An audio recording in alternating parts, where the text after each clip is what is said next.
Hello everyone, welcome back to another episode of Let's Play Pokemon Y2. I'm your Gamer. In the last episode we got to the Abundant Shrine. We made our way to White Forest and we got started on Route 15. Of course we're going to be doing Route 15 today. And before we kind of get too far into this, we have to get Ambidexter again, because there are two strength boulders in the area, and one of them is kind of blocking off the path to something that we've been wanting for a very long time. So yeah, we're going to be wasting about 2.5 minutes, maybe a little more, maybe a little less, getting Ambidexter out, using strength once, actually no, twice, and yeah, so we'll be doing that because I accidentally fuck up the first boulder, and I really didn't mean to do that because shitty bike mechanics. Speaking of shitty bike mechanics, you're about to see some more of it because, hooray, we're gonna somehow just get trapped in this little area. So yeah, if I sound kind of aggravated, agitated, angry, pissed, maybe, it's partly because I decided to record 15 minutes or so worth of commentary only for it to save 1 second. So I have to sit here and re-record everything again, and look at that. I moved it so beautifully just because the bike likes to move 2 steps instead of 1, because why the hell not? Speed! Hooray, gotta go fast, right? But yeah. So I guess I get to cover all this OmegaRuby and AlphaSapphire information again. Let's cover something that's a little bit faster, shall we? Apparently as of late there's been a lot of Wii U Smash Brothers information, so continuing on from what has been recently, discussed, I'm sure Serebii has all of it. I think I covered it in the past few episodes, whatever. Following the news about the Wii U version that has been coming out as of late, it has been announced that the European launch of Super Smash Bros. For the Wii U has been pushed forward a week. This game will now be released on November 28th, 2014. In addition to that, Australia's date is also pushed forward a week and will be November 29th, 2014. So hooray, you guys get it a little bit, sooner than you expected. Congratulations. I'd applause, but that's unprofessional for commentary. Or not applause, but I'd, slow clap for you guys. Anyways, let's continue on to the OmegaRuby and AlphaSapphire stuff. Some further Japanese demo distributions have been announced. From November 1st, you will be able to receive the demo at Amazon Japan, which I highly recommend, and we'll get to that in a second. Pokemon Centers and Toys R Us, and it will also be in Weekly Famitsu on November 13th. In addition to that, Amazon has announced a special promotion where if you download the special demo version from Amazon, you will receive a coupon to get 500 yen. I think it's yen. I still don't know fucking, whatever. But yeah, a coupon to get 500 yen off of the digital version of Pokemon OmegaRuby and AlphaSapphire. So if you want to get the game a little bit cheaper, you might want to get the demo code at Amazon Japan, please. If you're really, especially if you're like a Japanese Let's Player, I mean for real, it's saving money, not to mention you get the demo, and you get to do all this other cool crap. Just saying, it's highly recommended. Japan, hooray! Speaking of Japan, some further details have been released about the special campaign in Japan that gets you Shaman, Victini, and Keldeo. First, it is confirmed that the Victini you receive here will have the special move V-Create. Second, several new items are able to be purchased in order to collect codes to redeem for serial codes have been revealed. These are Pokemon Vegetable Snack Salad. Again, these names are weird. By again, I mean I said it's weird in the last attempt at commentating. Continuing on, you can also get the these things in the Pokemon Sprinkles mini pack, Pokemon Curry Pork and Corn Sweet, and the Pokemon Treecko Power Strength set and the Treecko Speed Strength set. So yeah. Anyway, also, what the hell is Corn Sweet? I know that there's sweet corn, but I don't know about Corn Sweet. If I had to make my decision on what I would get out of anything listed here, I'd probably go with the curry or the Treecko stuff, assuming the the Treecko shit or whatever it is, like TCG stuff. I don't know. Either way, those are probably what I would go with, because vegetable snack salad, I don't think I've ever eaten a salad as a snack. I'm not gonna lie to you. But hey, people have their own taste, I guess, and like, is considered a snack, I suppose. Whatever. So, I mean, there's that. So, I mean, whatever, I guess. That's cool. All I know is there's a lot that you can kind of do in regards to OmegaRuby and AlphaSapphire at this point. Speaking of which, there is something else that you can do if you're in the mood for it. If you want to hear updated and nostalgic music, you can go over onto YouTube and check out Pokemon Co. JP.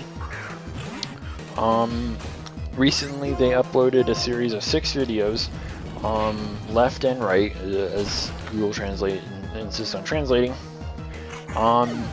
I'll just read this first title out. Official Let Compared to Left 1, The Adventures of Beginning Knitting. I don't know what the hell knitting, maybe sewing, the beginning of adventure or something, I don't know, whatever. And then it follows up by saying Pokemon Ruby and Sapphire. The first 3, which you can pretty much tell by just the thumbnails, is the original Ruby and Sapphire. And then there's 3 more videos that play similar music as to the ones that were in the original for comparison. Hence the Let Compared to. I'm assuming that it actually translates to something like Let's Compare To, and then they have on the left and on the right type of deal, before and after, etc., etc. So I do kind of recommend you guys go and check them out. All I gotta say is, for some reason, if you play as Brendan, because I'm not gonna call him Orlando, when you go to meet your rival, aka May, in her house at the very beginning, she's kind of just got her back right to your face, and by back I'm sure you can kind of understand what I'm talking about, especially if you go and watch the video. So I find that a little interesting. Like, it's not like a big deal or anything, but it's just kind of hilarious that it's kind of a thing. And yeah, not gonna lie though, it's great hearing the music. It's absolutely great. I have recently been listening to a lot of the Magma battle music, stuff like that. It's just been great. I honestly, I don't know about anyone else, but I cannot wait to travel the routes of Hoenn again. I mean, honestly, I could play, Ruby, Sapphire, Emerald, but I could also blow through that game in literally like a day and a half, and obviously that's not fun.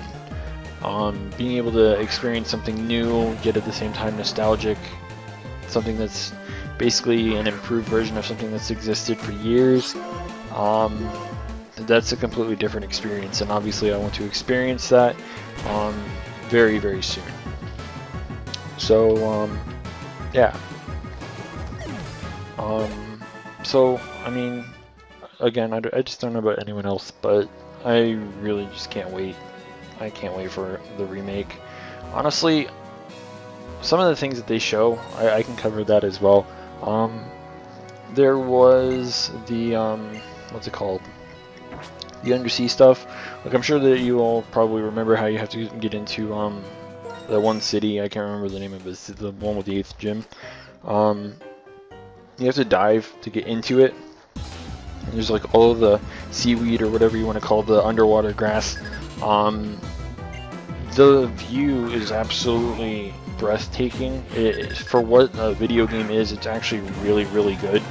And like, there were several other things. I think there was the Slateport Museum. That looks nothing like the original. It's completely, like, the layout's the same basically, yes, but like, if you look at it, it's just out there, man. It's out there.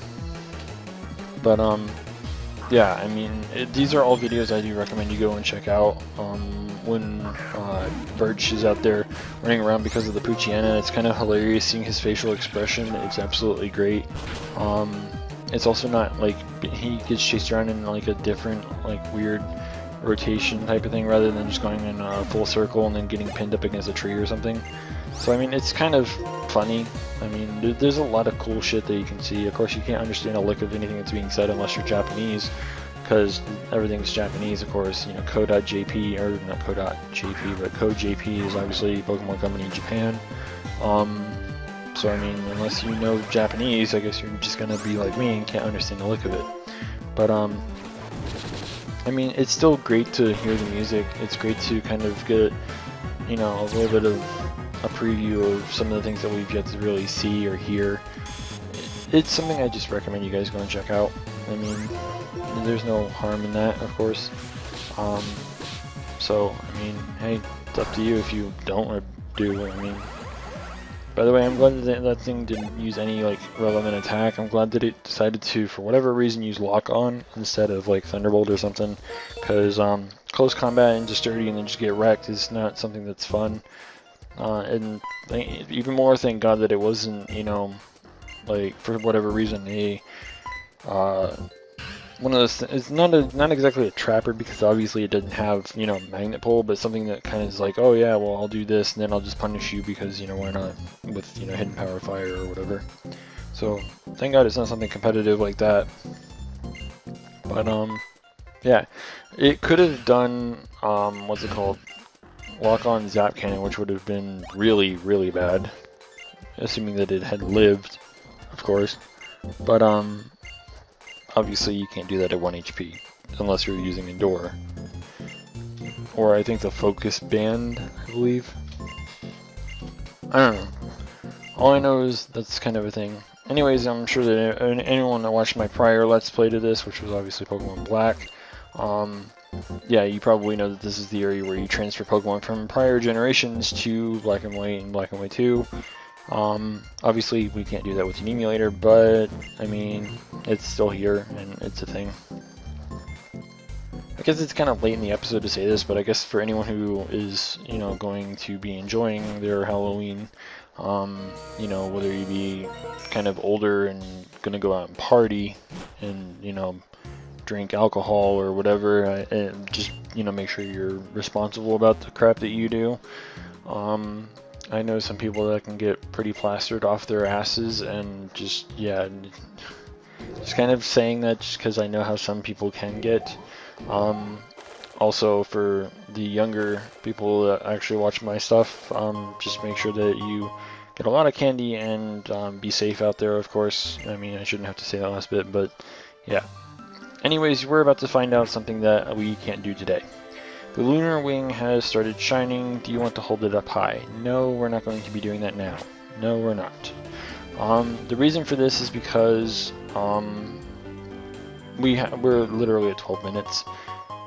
This obviously triggers a battle with a legendary. Actually, I don't think it triggers it directly. I think it just kind of makes it appear, and then you can talk to it and battle it. But we're gonna save that for probably the next episode. I'm trying to keep a lot of the legendaries close together because legendaries are basically close towards the end game, and we still have a good few things that we need to do. I mean, there's even a city that we haven't even been to yet, at least not as far as I remember. So yeah, I mean, that'll be a thing.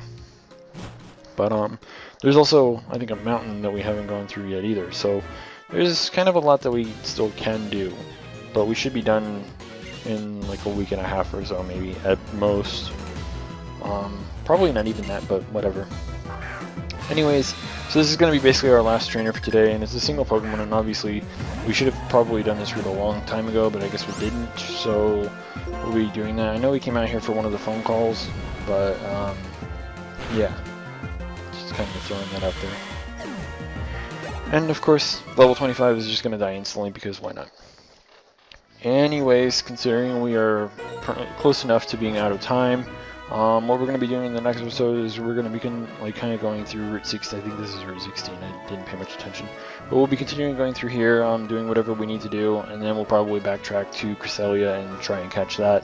I do need time to kind of strategize how the hell I'm going to do this, because it's obviously a pain in the ass to catch. But yeah, so be sure to stay tuned for that. If you haven't already, don't forget to rate, comment, subscribe, and until next time, this is the PokeGamer signing out.